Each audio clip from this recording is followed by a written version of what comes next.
Hola, ¿qué tal? Muy buenas noches. Bienvenidos a Noticias 22. Gracias por estar con nosotros en este jueves 13 de mayo.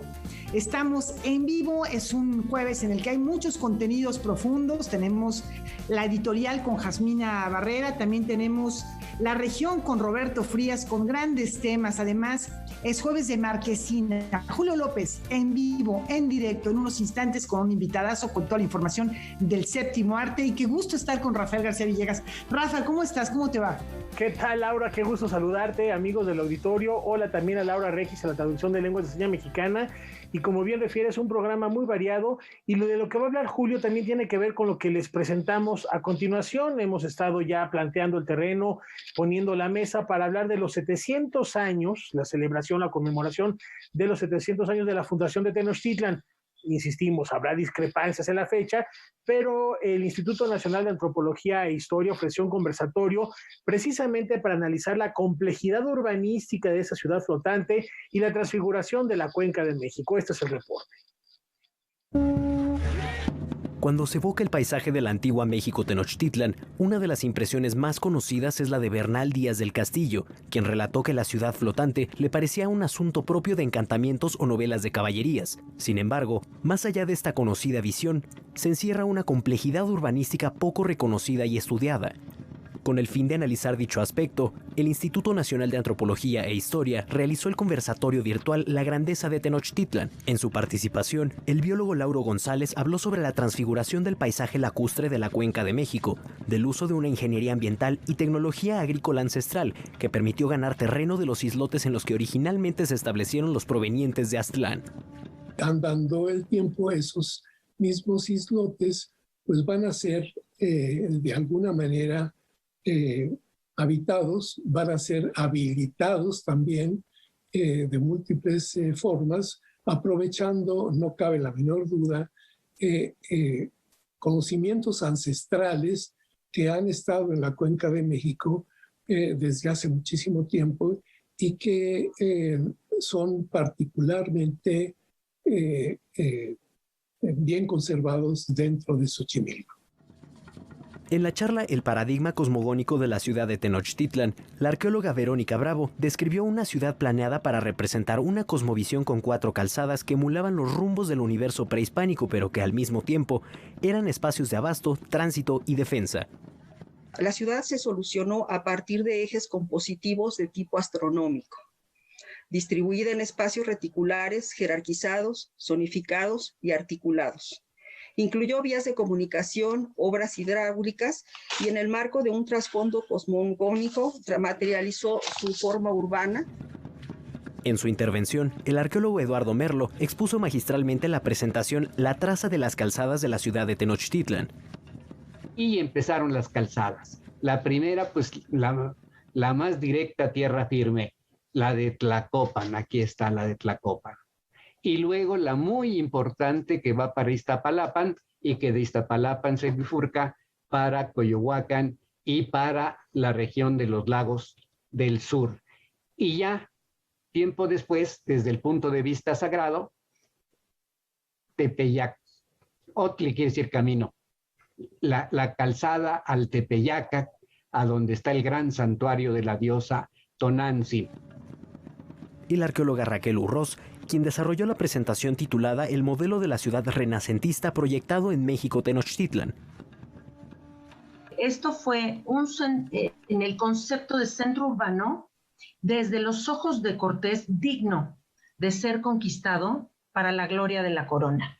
Muy tempranamente lo supo. Si la empresa militar tiene éxito, entonces se podrá convertir esa capital del pueblo mexica en una nueva cabeza de España, en una nueva España de donde pueda irradiarse un proyecto colonizador.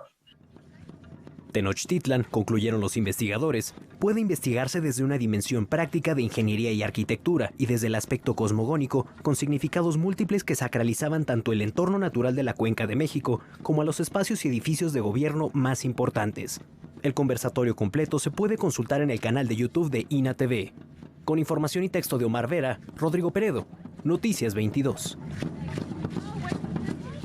Bueno, pues qué gran tema, qué tema tan interesante, como ya decía Rafa, más allá de las fechas exactas, ya nos decía Rodrigo Martínez Barax hace un par de días, bueno, muchas veces son fechas míticas, son fechas que tienen que ver con una tradición, pero bueno, lo importante es que hay mucha información que nos puede hablar de cómo vivían nuestros antepasados, qué podemos aprender de sus sistemas urbanos constructivos, de su arquitectura en este caso. Y bueno, vamos a platicar de otro tema que tiene que ver también con nuestro patrimonio. A finales de abril, varias alcaldías de la Ciudad de México sufrieron afectaciones por una gran tormenta que cayó, acompañada por gran cantidad de granizo. La techumbre que protegía la Casa de las Águilas del Templo Mayor no resistió, no aguantó el peso del hielo y colapsó sobre restos arqueológicos. ¿Qué acciones están tomando? Ya se han tomado hasta el momento para proteger los vestigios. ¿Cuál va a ser la estrategia para remover lo que queda de la estructura dañada? Vamos a ver qué es lo que comentó María Lourdes Carrillo. Expertos del Instituto Nacional de Antropología e Historia analizan la maniobra que deben elegir para remover el techumbre que colapsó el pasado 28 de abril en la Casa de las Águilas del Templo Mayor. Nos dimos todos, en mayor o menor grado, a la tarea de, primero, responder con una protección a los vestigios y una protección a la cubierta para que se pudieran desarrollar todos los trabajos. Y una vez que se hizo el apuntalamiento primero y la primera protección que se hizo de manera casi inmediata, se empezó a trabajar en dos cosas: en pensar cuál iba a ser la necesidad de una nueva cubierta y cuáles eran los requerimientos de esta nueva cubierta con toda la experiencia que ya tenía. Una vez apuntalada y protegida la zona, los expertos están buscando la forma más eficiente para quitar el techo vencido sin utilizar maquinaria pesada y evitar daños en los vestigios. Por la forma en cómo está construida esa cubierta y cómo está anclada sobre el vestigio, pues tiene ciertas características que no es así, ya lo vamos a quitar mañana y se pone pasado mañana. Estas cosas no ocurren así, y tampoco se trata de poner cualquier cubierta. Es un vestigio muy importante que requiere unas condiciones muy particulares. El reto es quitar la techumbre y colocar de manera inmediata la nueva estructura, ya que los vestigios no pueden quedar a la intemperie. Se deben tomar en cuenta los lineamientos de seguridad del Centro Histórico de la Ciudad de México, al igual que las necesidades técnicas de la nueva cubierta para resistir fenómenos climáticos, temblores y hundimientos diferenciales. Estamos conscientes de que tiene que ser lo más pronto posible, pero bien hecho. Entendemos que hay ciertos tiempos que podemos apresurar hasta cierto punto, pero manteniendo la calma para hacerlo bien y que la prisa no trastoque el objetivo final, que es la protección adecuada del vestigio. Noticias 22, Óscar Cortés. Cambiamos de tema. El Colegio Nacional organizó una mesa de diálogo donde diferentes escritoras y estudiosos de la literatura analizaron el papel de las mujeres en la gesta revolucionaria de México. Las soldaderas Gabriela Mistral, Antonieta Rivas Mercado y Nelly Campobello fueron recordadas en la mesa Arte y Revolución, Presencia y Voz de las Mujeres que realizó el Colegio Nacional. En la sesión participó la escritora y periodista Elena Poniatowska, quien se refirió a las soldaderas como las grandes heroínas de la Revolución Mexicana y aseguró que a pesar de que no recibieron condecoración alguna, fueron la imagen misma de la resistencia. Se consideraba casi que eran, pues no prostitutas, pero tenían muchos nombres muy feos, como hurgamanderas, y eran las mujeres que se iban con la tropa y sabían muy bien pelear, sabían en primer lugar, pues tenían muchas ventajas porque cuando se moría su hombre, luego podían escoger a otro, cosa que no les sucede a las mujeres en realidad ahora en la vida real, y eran mujeres pues muy bragadas, muy valientes, sabían cargar un Mauser y sabían disparar y sabían dar en el blanco. La periodista afirmó que sin las también llamadas Adelitas habría sido el fin de los ejércitos en la lucha armada del país que duró de 1910 a 1924. Fueron esenciales porque finalmente sin ellas no hay revolución mexicana, porque todos los soldados se habrían desertado, se habrían regresado a su casa a dormir. Así sucedió en la Guerra Civil de España. Los soldados, los republicanos, no eran profesionales de la guerra y se les hacía fácil en la noche regresar a su casa. En la conferencia también participaron la profesora y crítica literaria Lucía Melgar, quien recordó el papel de la escritora y coreógrafa Nelly Campobello, la socióloga e historiadora Sara Šefčovič, quien habló de la poeta y diplomática Gabriela Mistral, y la ensayista francesa Fabienne Bradou, quien se refirió a la promotora cultural Antonieta Rivas Mercado. Todas mujeres que participaron en la construcción del sistema educativo y cultural postrevolucionario del país.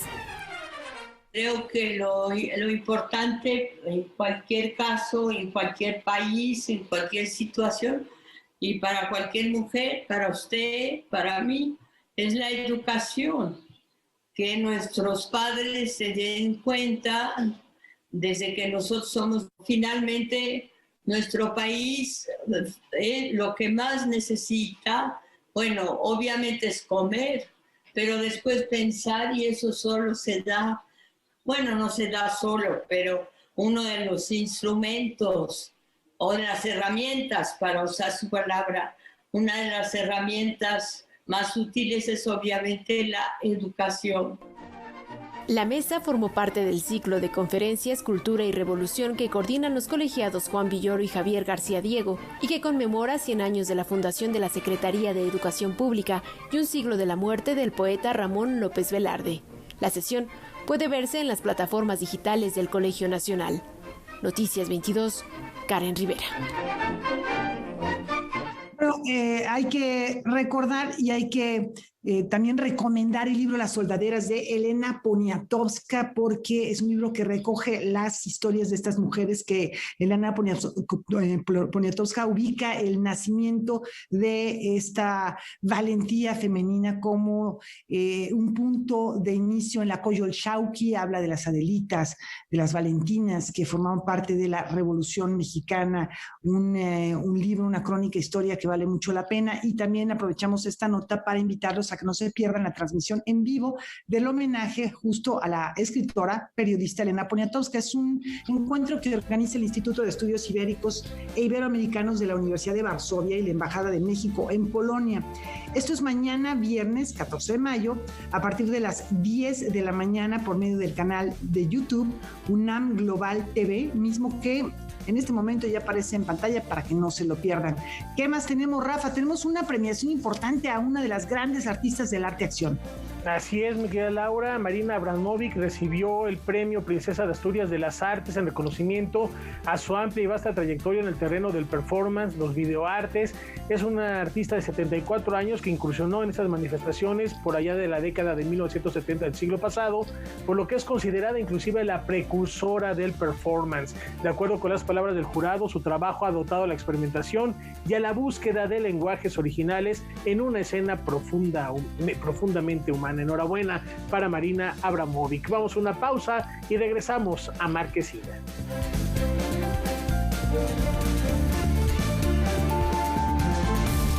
Como lo anticipábamos al inicio del programa, es momento de abordar la máquina del tiempo y hacer un viaje 7 siglos en el pasado. Llegó el momento de hacer este retorno a Aztlán, en la Marquesina, con Julio López.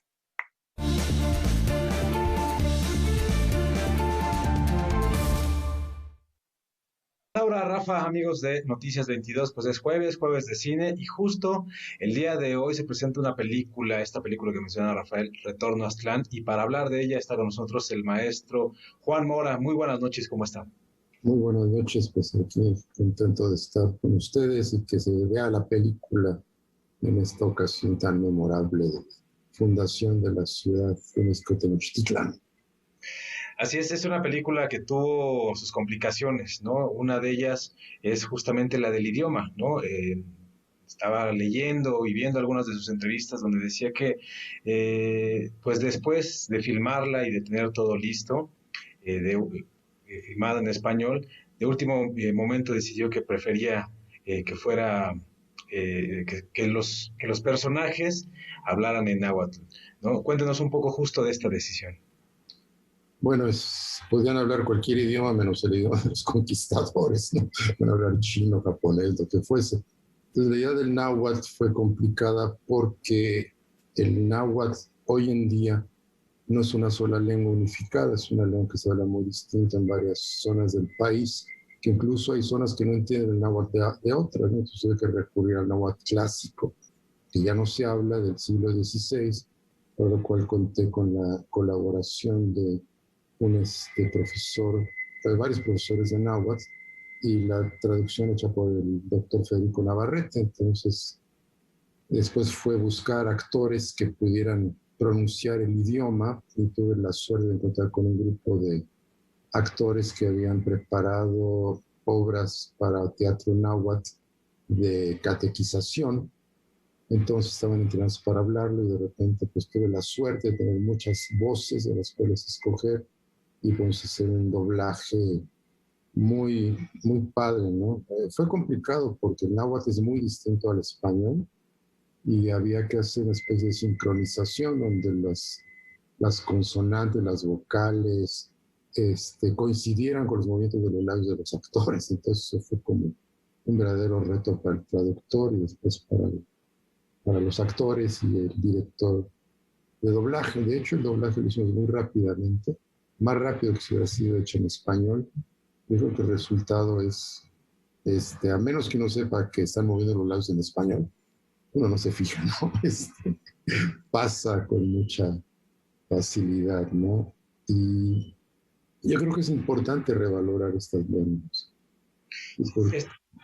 Perdón, maestro, este fue uno de los muchos retos que tuvo que superar, ¿no? Otro grandísimo, yo creo que uno de los principales, o el que le daría terror a cualquier director, es reconstruir justamente este México prehispánico, ¿no? ¿Cómo fue para usted justamente con su equipo de producción plantearse, ¿no?, la posibilidad de contar esta historia que termina siendo una odisea, ¿no? Unos personajes que emprenden un camino y no saben qué va a suceder o si van a regresar. Sí, como toda la historia de la película está basada en textos recopilados en el siglo XVI, de Fray Diego Durán sobre todo, y algunos textos de algunos textos también de otras crónicas. El problema era visualmente cómo reconstruir Tenochtitlan y cómo reconstruir esta época. Teníamos dos opciones: todo el dinero del mundo de hacer simulaciones y escenografías que iban a resultar muy extrañas, porque pues nadie sabía realmente cómo era eso. Se supone que las pirámides estaban pintadas, en fin. O tomar como se ven hoy en día, ¿no?, como ruinas. Entonces, en ese sentido, se me ocurrió también que los personajes tenían que parecer como objetos recién sacados de una excavación arqueológica. De hecho, no usamos materiales modernos. Sí, hice mucha investigación sobre elementos que hubieran sobrevivido a la conquista, pero encontramos entre la gente más pobre, ¿no? Siguen habiendo el mismo tipo de construcciones, hechas algunas de cactus, por ejemplo, ¿no? Estos utensilios de barro. Entonces fue un poco investigar por ahí, y también construir personajes que parecieran sacados de los códices. Por eso fue muy buen recurso utilizar el maquillaje corporal, ya que aparece dentro de los códices, y el maquillista Julián Pizá, caracterizador, me desarrolló unos maquillajes a base de tierras que permitieron muchas veces convertir a los actores en objetos como de barro, ¿no? Finalmente les dábamos un baño de pollo, les echábamos tierra encima para que cuando se movieran soltara polvo, ¿no? Y al ponerlos frente a los edificios prehispánicos y frente a las pirámides, pues daban la sensación de pertenecer, ¿no? De que no se veían como gente moderna disfrazada de conchero arriba de las pirámides, sino como si fueran parte realmente de ese mundo. Yo creo que lo más interesante es que tenemos mucha y muy poca información. Por un lado hay mucha información en un sentido, por otro lado mucha fue destruida. Entonces eso me daba un gran campo de invención, ¿no? Claro, metiendo dentro de estos parámetros del mundo prehispánico. Sí, evidentemente lo que menciona no es de gratis, ¿no? Utilizó los códices un poco para inspirarse en el maquillaje de los personajes y en el vestuario. Incluso tomó cosas que tenía a mano, como pencas de maguey para hacer zapatos de los personajes, incluso ahí el penacho de Moctezuma. Pero también era muy importante dentro de la historia la parte musical, así que me gustaría que nos contara un poco acerca de ello, porque ahora el público que vea la película pues le ponga un poco más atención a esto que también fue un trabajo monumental. Bueno, la idea es que el México prehispánico no podía sonar como el México moderno. Entonces toda la pista sonora se tuvo que reconstruir, ya que nadie habla el náhuatl clásico, entonces pude utilizar todos los elementos sonoros como si fuesen música. Trabajando con Antonio Cepeda, que es un músico que trabaja con instrumentos de tipo precolombino y nativos americanos, él me hizo notar que muchos instrumentos reproducían sonidos de la naturaleza. Él decía, los dioses le hablan a los seres humanos con los sonidos de la naturaleza, y todos los humanos construyen instrumentos para hablar el mismo idioma. Entonces eso dio pauta para crear toda la pista sonora con instrumentos musicales precolombinos. Los pasos que escuchamos, el río del viento, el correr del agua, la lluvia, todos son instrumentos musicales. Entonces crea una atmósfera sonora pues que es de época, ¿no? Que no es el mundo contemporáneo de una librería de efectos, ¿no? Sino creo toda esta cuestión muy original, y yo creo que eso les dio gran verosimilitud también a la película, ¿no? Así es, maestro, pues solo nos resta agradecerle muchísimas gracias por esta entrevista. Necesitaríamos un programa completo para hablar de toda la gran cantidad de anécdotas que hay alrededor de esta película, pero nosotros le agradecemos muchísimo que haya compartido unos minutos con nosotros y por supuesto que nos recomiende la película esta noche por Canal 22. Sí, ojalá la vean, porque además la hice con permiso de los dioses, ¿eh? Los dioses me ayudaron mucho al hacer la película, me dieron lluvia cuando la necesitaba, sequía cuando la necesitaba. Incluso me devolvieron mi guión que lo había perdido, votado por Emma. Pues, vean la película, ojalá la disfruten y hagan sus comentarios en mi página web, que es la página de Retorno a Aztlán de Facebook. Muchas gracias. Bueno, pues ahí lo tienen, también hay un documental ahí que pueden ver, muy interesante por cierto, y otra de las cosas que sucedieron alrededor de esta película es que también sirvió de inspiración para hacer algunas partes de la película de Apocalipto, por ahí hasta no diré que se piratearon algunas cosas, pero casi, ¿no? Entonces échenle un ojo, vale muchísimo la pena, y esto es a través de la pantalla de Canal 22, pero también hay cosas que llegan a la cartelera cinematográfica comercial, y nos referimos a La Fiera y la Fiesta, el más reciente trabajo de los directores Laura Amelia Guzmán e Israel Cárdenas. Vamos a ver de qué se trata. Mira, ¿y tú todavía quieres dirigir? La Fiera y la Fiesta rinde homenaje a la vida y obra del director dominicano Jean-Louis Jorge. Este es el más reciente trabajo de Laura Amelia Guzmán e Israel Cárdenas, quienes reúnen a tres leyendas de la cinematografía mundial para contar esta historia: Geraldine Chaplin, Udo Kier y al cineasta Luis Ospina. La película es primordialmente un homenaje a una figura muy importante aquí en República Dominicana y creo que en el cine latinoamericano. Y también es un homenaje a una generación de personas que trataron de hacer cine, pero otras cosas también, tener una voz muy a contracorriente en un tiempo muy difícil, sobre todo aquí en el Caribe, en República Dominicana, que era difícil no solo expresarse, sino también tener los recursos para hacer cosas. Pues yo soy fruto de esa generación porque Jean-Louis Jorge es tío. Y yo conocía su obra, lo conocía a él más bien como el director de televisión o el director de espectáculos o de teatro, pero no conocí su obra cinematográfica mientras él estaba en vida. We have to find a suitable death for Madame. Aquí se mezcla lo anecdótico con lo surreal. Los cineastas no solo se dieron a la tarea de contar parte de la vida de Jean-Louis, sino que también trataron de recrear su obra. Bien pudieron hacer un documental, pues tenían material suficiente para hacerlo. Sin embargo, contagiados por el espíritu de Jean-Louis, optaron por hacer una película de ficción. Lo primero creo que fue respetar el espíritu de Jean-Louis, de su obra, ¿no? Y en algún momento dentro de esta investigación que hizo Laura, leímos un texto de una entrevista en donde él decía que extrañaba el cine fantástico, que el cine se había vuelto pura realidad y como un reflejo de la realidad, y que estaba perdiendo esa esencia mágica, fantástica, esa capacidad que tiene el cine. Entonces, pues la estética se rigió siempre por el qué haría Jean-Louis. Entonces, todo era a lo Jean-Louis. Y lo de Jean-Louis, pues siempre es grande. Y ¿sabes? Espectáculos, show, agua, luz, bailarinas. Sí, todo muy extravagante de alguna manera. La fiera y la fiesta gira en torno a Vera, una actriz cuyo brillo se apagó hace tiempo. En un intento por encontrar sentido a su vida, en esta etapa de su vida, decide reunir a sus viejos amigos para filmar una última película, basada en un guión de su amigo Jean-Louis Jorge. Noticias 22, Julio López. Bueno, pues ahí lo tienen, llega el 20 de mayo a la cartelera comercial. Y ahora vamos con la recomendación del crítico de cine Leonardo García Tsao. Seguramente nos tendrá algo que no nos podemos perder. Hola, ¿qué tal? Por esta ocasión les voy a recomendar un programa doble de cine clásico francés.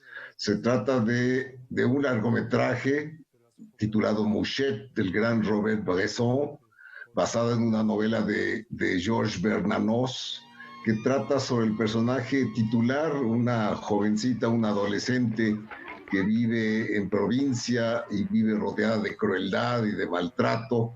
Esto es muy típico de Bresson, es el camino a la redención a través del sufrimiento, es una parábola cristiana resuelta con el ascetismo y la espiritualidad que le conocemos a Bresson.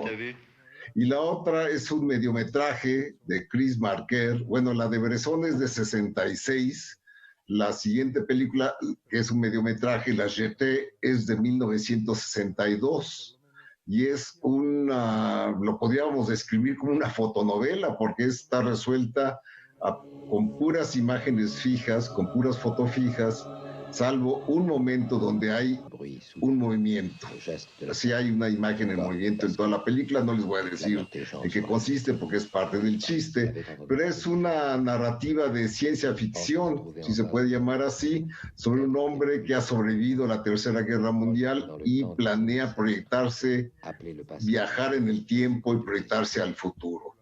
Esta película, por cierto, sirvió de inspiración para que Terry Gilliam hiciera muchos años después, en el 95, hiciera la película 12 monos. Ustedes notarán que hay una cierta similitud entre los argumentos, pero es un corto hermosísimo, es un corto de Marker donde hay una gran belleza plástica y una intensidad poética digna de un sueño. Estas películas pasarán, la primera, Mouchette, pasa a las 10 de la noche el próximo martes 18 y a las 11:30 de ese mismo martes 18 pasará La Jetée o El Muelle, como se le conoce en español. No se la pierdan, no se las pierdan, son dos grandes películas. Hasta la próxima. Pues ahí lo tienen, preparen las palomitas y háganse un espacio en su agenda para ver estas propuestas que, de verdad, como ya lo decía el maestro Leonardo, valen muchísimo la pena. Como también el ciclo de cine que prepara Ambulante, Rostros y Luces, empieza el día 15 con la película Volverte a Ver y que gira en torno de la desaparición forzada en México, vista a través, obviamente, del cine documental mexicano. En serio, no se lo pierdan, vale muchísimo la pena. Ahí están las propuestas, Laura, y yo creo que hay mucho que ver este fin de semana. Fíjate que sí, está muy atractivo. A mí me llamó mucho la atención también lo que mencionaba Leonardo. Dos películas que son verdaderas joyas, hay que verlas. Imagínense la posibilidad de tener esta cinematografía sin salir de casa. Pues es un verdadero regalo que ofrece Canal 22 a todos sus televidentes, además de Retorno a Aztlán, que también fue lo primero que comentaste. Pero bueno, no hay que hacer mucho esfuerzo, sino simplemente frente a la pantalla de Canal 22 a través de internet o por medio de la señal de aire, muy fácilmente tendremos acceso a la mejor cinematografía. Muchas gracias, Julio. Nos vemos la próxima semana. Nos vemos la próxima semana. Bueno, va. Otra recomendación. ¿Qué les parece quedarse también desde que termine Noticias 22? Cada jueves, Jacaranda Correa nos espera en Debate 22. Esta noche ella va a recibir a la periodista Kenia Velázquez y a Manuel Llano, integrante de Cartocrítica AC, para platicar sobre la crisis del agua y las empresas de comida chatarra. No se lo pierdan, 9 de la noche, gran tema que a todo mundo debe interesar. Al término de Noticias 22, volvemos en un instante.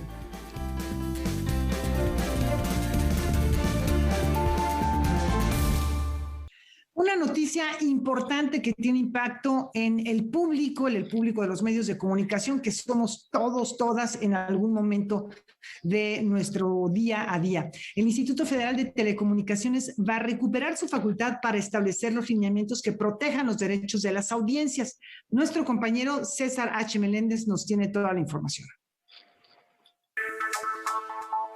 La Suprema Corte de Justicia de la Nación ha ratificado la decisión de un juez federal de dejar en manos del Instituto Federal de Telecomunicaciones la facultad para establecer los lineamientos que protejan los derechos de las audiencias.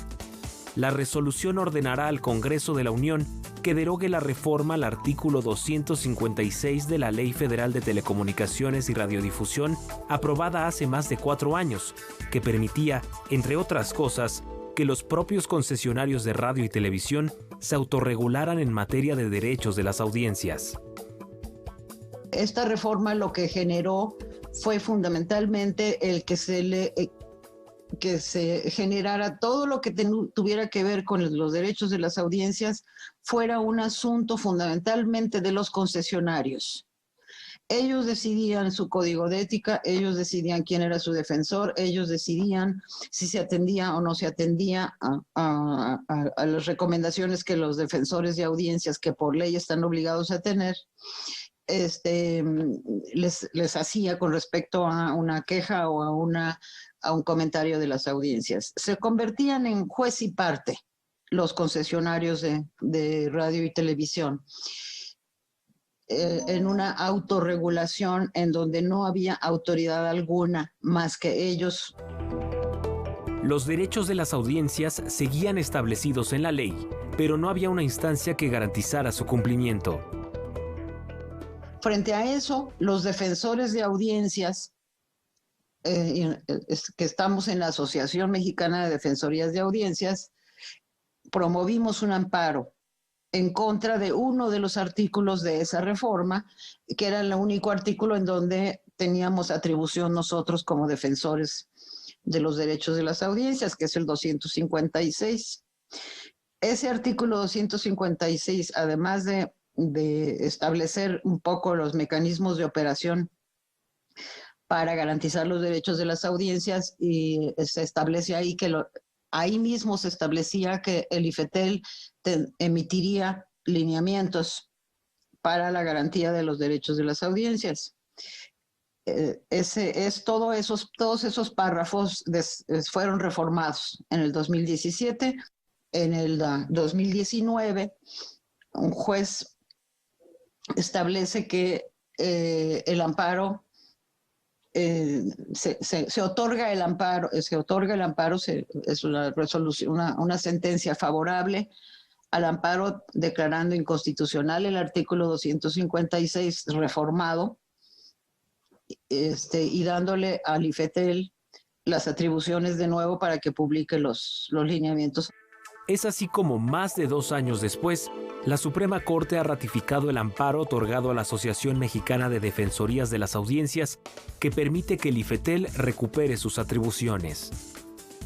El reclamo que nosotros habíamos hecho fue atendido, fue avalado por la Suprema Corte. La sentencia entra ya entonces en su situación de quedar como una sentencia en firme. Lo que sigue de ahí, pues es finalmente, son las acciones que como consecuencia tendrá esa resolución de la Corte. Habrá que esperar a que se notifique a la Cámara de Diputados para que derogue el artículo reformado y lo vuelva a dejar como estaba, y que se notifique al IFETEL a que publique los lineamientos. Ganan las audiencias, no ganamos los defensores de audiencias. Ganan las audiencias, recuperan la posibilidad de tener garantizados sus derechos. Para Noticias 22, César H. Meléndez. Esta noche Roberto Frías dedica la región al metro de la Ciudad de México.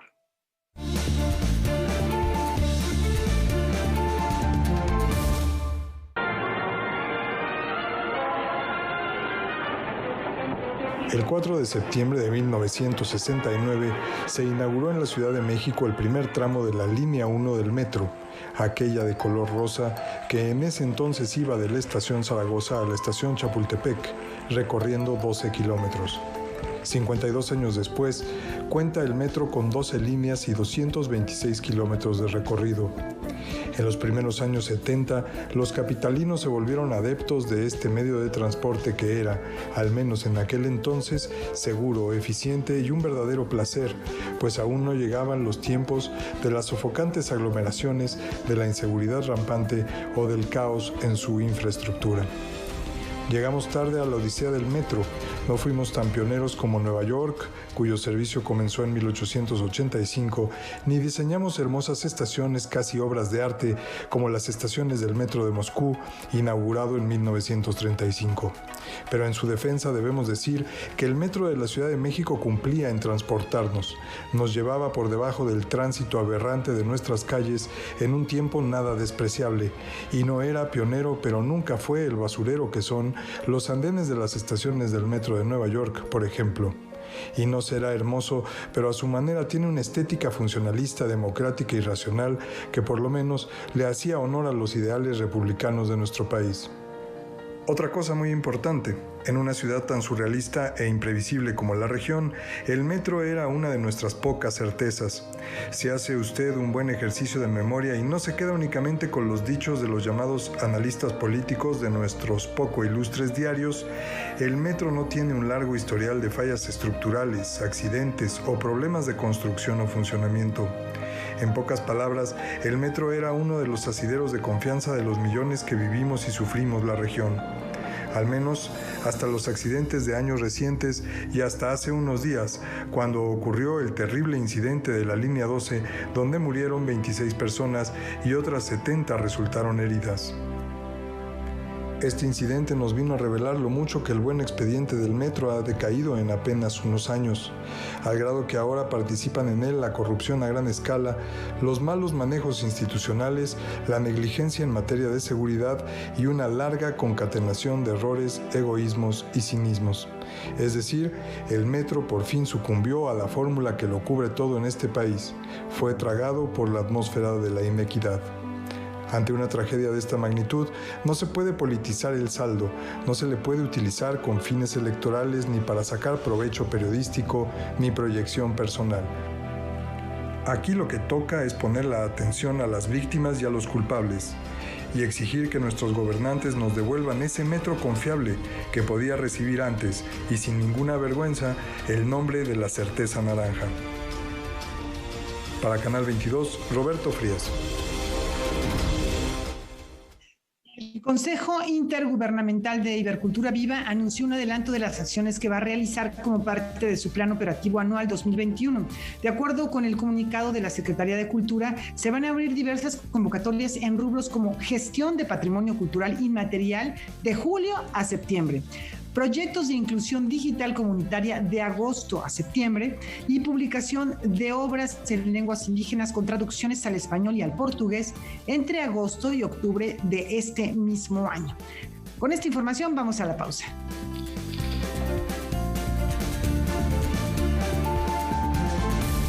En la columna de la semana, Yasmina Barrera nos platica sobre el libro Más allá del cuerpo.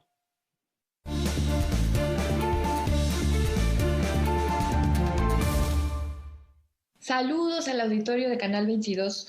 Hoy quiero recomendarles un libro del médico y escritor Francisco González Cruzí, que publicó la editorial Grano de Sal, titulado Más allá del cuerpo. Francisco González Cruzí tiene muchos libros maravillosos de ensayos donde nos lleva por viajes inolvidables a través de la historia cultural, médica y biológica del cuerpo, y donde nos comparte de manera muy generosa su propia experiencia en la medicina. Más allá del cuerpo es otra joya en la trayectoria de este autor, y en él de nuevo encontramos las reflexiones lúcidas que van desde los efectos del chile en la lengua y la cultura hasta la fascinación que causa un cuerpo sin vida. A través de sus páginas nos queda claro que el cuerpo atraviesa todo lo que hacemos, todo lo que nos sucede. Estos ensayos se mueven entre la ciencia, la vida cotidiana y la estética con fluidez y naturalidad, y también con un enorme carisma y un gran sentido del humor. El papel que juega la historia también es fundamental. Aquí nos enteramos de que en la antigüedad se creía que el útero era un órgano que podía cambiar de lugar en el cuerpo y que durante mucho tiempo se pensó que la falta de sexo en las mujeres jóvenes podía enfermarlas. La medicina, queda claro, es una ciencia humana. Sus ideas tienen una historia llena de equívocos y todavía hoy es mucho más lo que ignoramos que lo que sabemos. El libro cierra con 2 ensayos sobre esta pandemia de coronavirus que estamos viviendo. En uno de ellos, el autor se enfoca en cómo esta crisis es tanto ambiental como sanitaria. Tenemos que reparar nuestra relación con los ecosistemas si queremos evitar nuevas pandemias en el futuro. Pueden encontrar el libro en librerías en todo México. Gracias y hasta pronto. Bueno, lo pueden mandar pedir también en un momento dado y yo creo que es una manera de reconectarnos con nuestro propio organismo, con nuestro cuerpo. En la cultura occidental, en la cultura judeo-cristiana tenemos una tradición de rechazo al cuerpo. El cuerpo es malo, el cuerpo es sucio, el cuerpo es lo que nos conecta con la tierra y nos aleja de lo espiritual. Yo creo que ya es tiempo de ir viendo otras maneras de concebir nuestra propia corporeidad. Y bueno, fíjense que mañana viernes 14 de mayo, México se suma a la conmemoración mundial en torno al poeta Dylan Thomas, poeta galés, un autor que trascendió en el mundo de las letras por la originalidad de su escritura, el humor de sus piezas de teatro. La revista literaria Taller Igitur va a ser quien coordine esta conmemoración en nuestro país y se han preparado una serie de contenidos virtuales que los invitamos a conocer en esta nota. A invitación de la nieta de Dylan Thomas, Hannah Ellis, la revista literaria Taller Igitur se suma a las celebraciones por el día dedicado al poeta galés este 14 de mayo. El programa de contenidos virtuales incluye intervenciones de escritores, poetas, artistas plásticos, lecturas y la presentación de cortometrajes. La obra de Dylan Thomas justo se presta a que otras disciplinas tomen parte de su obra, de su poética, de su figura, para hacer actividades. Incluso él motivó a varias películas de cine, hizo guión, trabajó para la BBC. Entonces, por esas características y un poco también la naturaleza de su poesía, decidimos tomar distintas disciplinas. Son lecturas de poesía, algunos van a presentar poemas inéditos, otros son poemas dedicados exclusivamente para el momento, para la ocasión. Con representantes de México, Argentina, Perú, España, Italia, Cuba, Costa Rica, Puerto Rico, Alemania, Venezuela y Rusia, esta celebración contará también con la presentación de una carta inédita de Dylan Thomas. Pues se va a presentar una carta inédita de Dylan Thomas. Esta carta tiene una historia muy bella. Es una carta que ahora tienen los hijos de Coraline Winter, que fue en aquella época un adolescente. Todos tenemos algún tipo de poeta que nos puede llegar a cautivar. A ella la cautivaba Dylan Thomas, y es un poeta que ella escuchaba cuando era estudiante. Para Fernando Salazar Torres, es el ritmo en Dylan Thomas uno de los elementos que lo posiciona como un poeta singular. Yo siempre he considerado que es un autor raro, y en su rareza está su belleza. Esa belleza no se refiere a una clásica belleza corte tradicional, sino que su belleza está en el ritmo, la belleza está en la tradición que él construye. Ciertamente yo creo que Dylan Thomas junto con Ezra Pound y T.S. Eliot son los tres grandes poetas de lengua inglesa del siglo XX. Por otra parte, yo lo equiparo mucho con William Blake. Las actividades por el Día Internacional de Dylan Thomas darán inicio este viernes 14 de mayo a las 10 de la mañana, tiempo de la Ciudad de México, a través del canal de YouTube de la revista literaria Taller Igitur. Noticias 22, Víctor Gaspar. Y llegamos al final de Noticias 22, nos despedimos como es costumbre con música, hoy recordando a 155 años de su natalicio, al violinista y compositor húngaro Ottokar Novacek. Él a muy temprana edad empezó a estudiar música, se muda a Alemania, después a Estados Unidos, donde forma parte además de la Orquesta Sinfónica de Boston, agrupación que estuvo bajo la batuta de Artur Nischk. Su obra está conformada por un concierto para piano, 3 cuartetos para cuerda, caprichos y además canciones basadas en los escritos de León Tolstoy. Laura, y nos vamos a despedir con la que es quizás su obra más interpretada y además tiene cierta magia, cierta hipnosis a la hora de escucharla, y ya van a descubrir por qué. Muchas gracias. Es Perpetuum Mobile. Muchísimas gracias, Rafa. Muy buenas noches. Hasta mañana.